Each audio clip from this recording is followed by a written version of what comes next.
27 বছর পর রাজধানী দিল্লিতে রাজস্বিক প্রত্যাবর্তন ঘটল ভারতীয় জনতা পার্টি বিজেপির।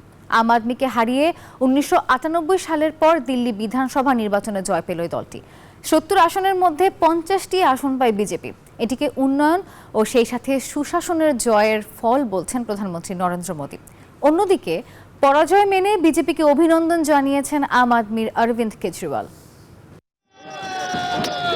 দিল্লির বিধানসভা নির্বাচনে বুথ ফেরত সমীক্ষাই সত্যি হলো। শনিবার শুরু হওয়া ভোট গণনায় প্রায় 3 দশক পর দিল্লিতে রাজস্বিক প্রত্যাবর্তন ঘটল বিজেপির। এমনকি নিজ আসনে বিজেপি প্রার্থী পরবেশ বর্মার কাছে হেরেছেন আম আদমি পার্টির অরবিন্দ কেজরিওয়াল।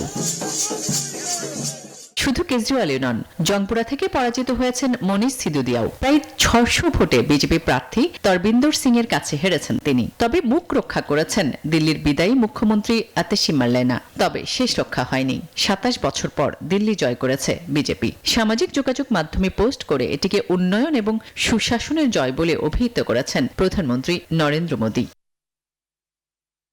আনুষ্ঠানিক ফল ঘোষণার আগে ভিডিও বার্তায় বিজেপিকে অভিনন্দন জানান কেজরিওয়াল। প্রত্যয় ব্যক্ত করেন বিরোধী দলে গঠনমূলক ভূমিকা পালনের।